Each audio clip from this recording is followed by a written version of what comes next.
El Señor esté con ustedes.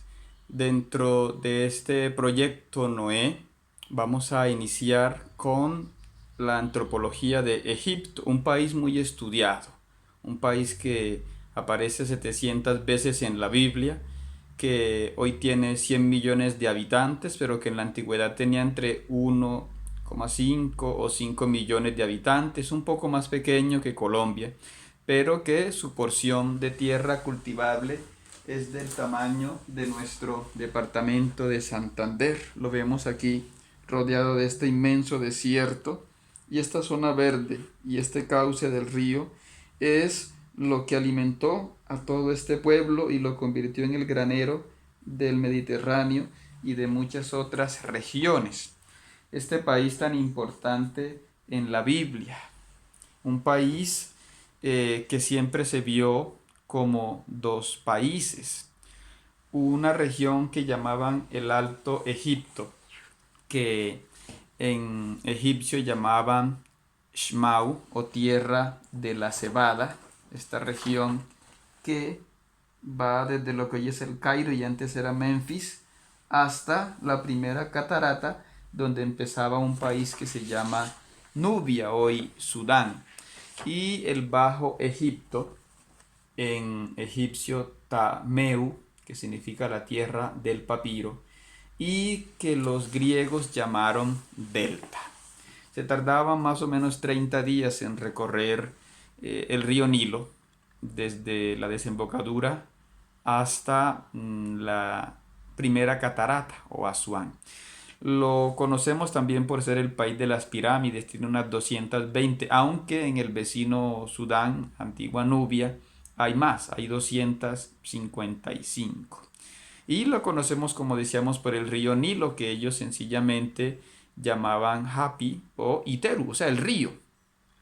Y ellos no tenían como tal un libro sagrado, no tenían una Biblia.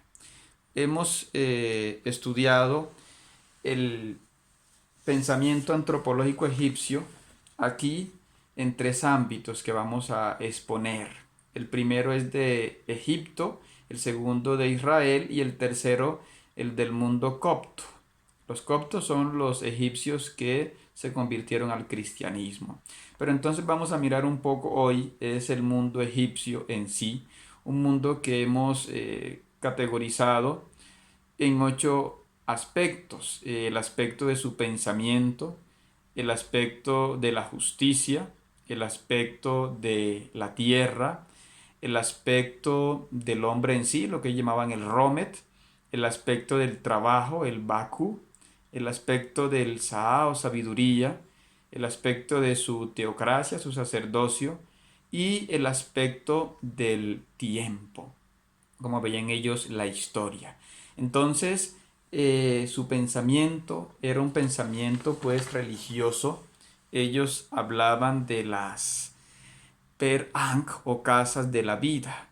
Relacionaban la ciencia con el dios Tot y hablaban de un árbol del conocimiento, parecido un poco a lo que decimos en el Génesis. Tenían una escritura que tiene distintas fases, la jeroglífica, la hierática y la demótica, pero el pueblo en su mayoría era analfabeto. Ellos hablaban también de la Ma'at o justicia, que la simbolizaban sobre todo en el faraón.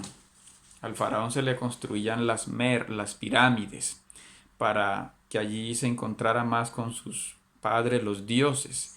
Tenían protocolos de guerra, aunque ellos no preferían la guerra, ellos preferían contratar mercenarios. No era prestigioso ser soldado entre ellos. Ellos también eran una cultura del Kemet, de la tierra negra. Ellos rechazaban el desierto, el Deshret, le llamaban la tierra roja, ¿no? Y uno de los peores castigos para ellos era morir fuera de Egipto. Por eso no les gustaba ser soldados, porque el soldado se exponía a morir fuera, ¿no? Combatiendo a los enemigos. Ellos hablaban de que eran una raza especial.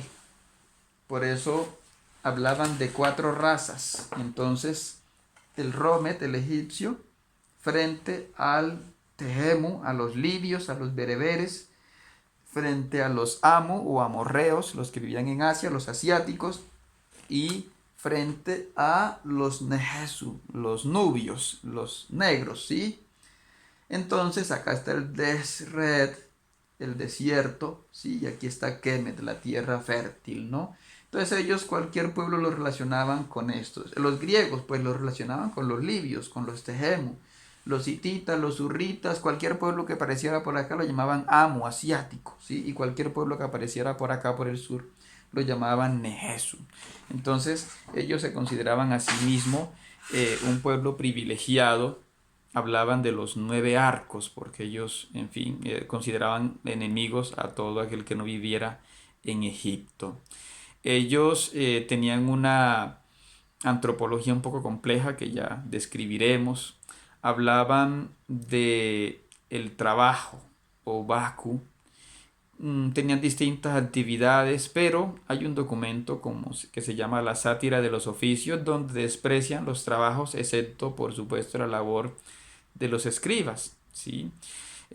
Había un servicio de trabajar 2 meses al año para el faraón, ¿no? Ellos escribieron bastante, por eso hablaban de la Saá o sabiduría, incluso la consideraban un dios, una diosa también, y que se relacionaba sobre todo con Ta. La palabra incluso egipcio o copto viene de allí, ¿no? La casa de Ta, ¿sí? Y con un dios que era adorado en Memphis, ¿no? E incluso las artes plásticas, todo eso lo relacionaban con sus dioses, tenían por supuesto el papiro, ¿sí? Para escribir, desarrollaban deportes, eran una sociedad también teocrática, ¿no? Tenían un enoteísmo, es decir, tenían muchos dioses, un politeísmo, pero dependiendo de la ciudad, ya fuera Memphis, Tebas, Heliópolis o cualquier otra ciudad, ponían a ese dios local por encima de los otros, ¿no? El sacerdocio era muy poderoso, ¿sí? A los sacerdotes, que los llamaban los servidores del dios, o Gem Necher, tenían distintas profesiones. Ellos eran los que sabían de administración, de leyes, de medicina, de ingeniería, de arquitectura. Eran vistos como los seguidores de Amón y de Ra, que eran como los dioses principales, ¿no? Tenían templos con dedicatorias, aceptaban la magia, lo que ellos llamaban la Heka, porque incluso el mundo para ellos fue o nació de la magia. Ellos hablaban incluso de hechizos, ¿no? El Aju, ¿sí? Tenían amuletos, en fin, sus dioses tenían formas antropomórficas, incluso le ponían amuletos a los difuntos y hacían procesiones por el río Nilo o por la tierra, ¿no? Ellos tenían un calendario muy preciso, incluso de 365 días, que lo relacionaban, por supuesto, con Thoth, ¿sí? Y era un poco ese mundo, ¿no? Bastante espiritual. En este mundo, los sacerdotes tenían bastante poder y tenían un control incluso en la política, tenían incluso la magia. Vemos cuando se encuentran los magos con Moisés, que portaban unas varas en forma de serpiente, eso lo vemos que lo tenían ellos, ¿no? La vinculación con la magia. Egipto pues era un país sometido a inundaciones, pero abundaba la comida, ¿no? Entonces ellos se sentían por eso privilegiados. Lo que quedaba fuera de Egipto lo llamaban el caos, ¿sí? El isfet, la injusticia, ¿no? Que lo atribuían a los enemigos, pero también a veces lo atribuían a el dios Set, que era como un dios del destierro, aunque en otras partes lo querían, ¿no? Hay mucha información de esto en un blog que se llama Laura Egiptología, y por supuesto hay mucha información en muchos otros documentos, ¿no? Los egipcios tuvieron más o menos unos 3000 dioses, ¿sí? Incluso se ignora, como dice Gregorio del Olmo Lete, porque a veces los querían organizar en lo que llamaban las odóadas o etnéadas, que eran grupos de 8 o de 9 dioses, ¿no? Tenían, por supuesto, unos complejas cosmogonías, es decir, un modo de explicar el origen del mundo. No había una sola explicación, se conocen al menos unas cuatro grandes cosmologías según la ciudad donde se estudie, ¿no?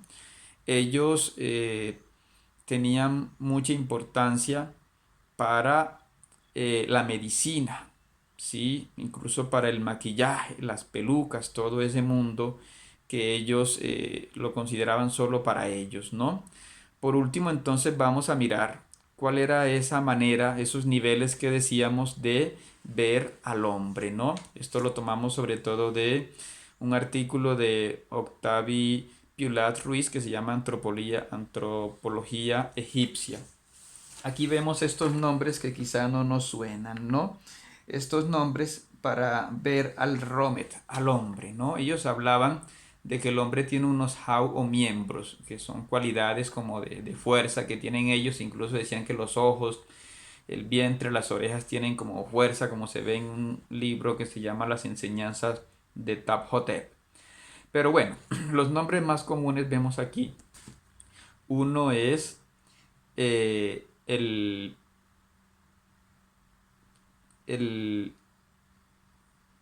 Kat, ¿sí? Que significa corrupción, es decir, se refiere sobre todo al cuerpo. Incluso se simboliza por un pez. Los peces muchos eran vistos como animales impuros o incluso como un chacal que es símbolo de Anubis, símbolo funerario, ¿no? Vemos otra noción que es la de el Hati, que indica un poco lo heredado de los padres, lo instintivo, ¿no? Es algo como que impulsa un poco, ¿no?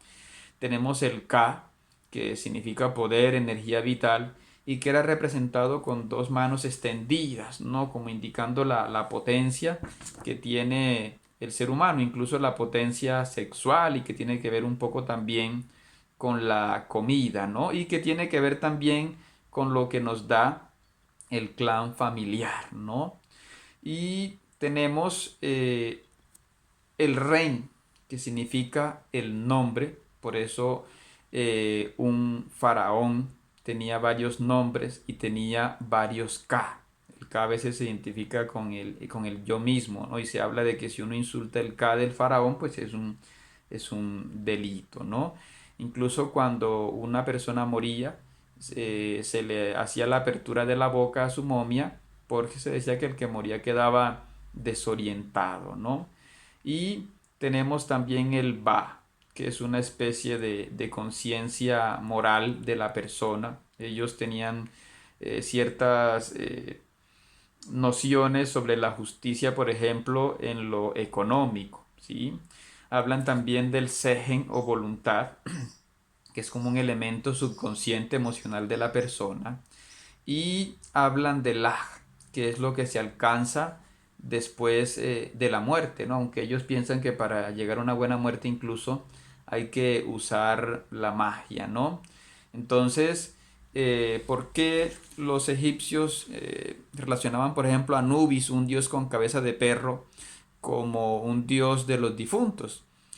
Un estudio de James Allen, que se llama La cosmología de los textos de las pirámides, dice que relacionaban a un dios con cabeza de perro como Anubis con la muerte porque ellos veían que a veces los perros en el desierto desenterraban cadáveres, ¿no? Entonces ellos por eso relacionaron a este dios con eso, ¿no? Ellos tenían distintas maneras de considerar la otra vida, en fin, más adelante veremos un poco cómo este mundo se encontró con Israel y por qué la Biblia a veces polemiza tanto con la mentalidad imperial de los egipcios.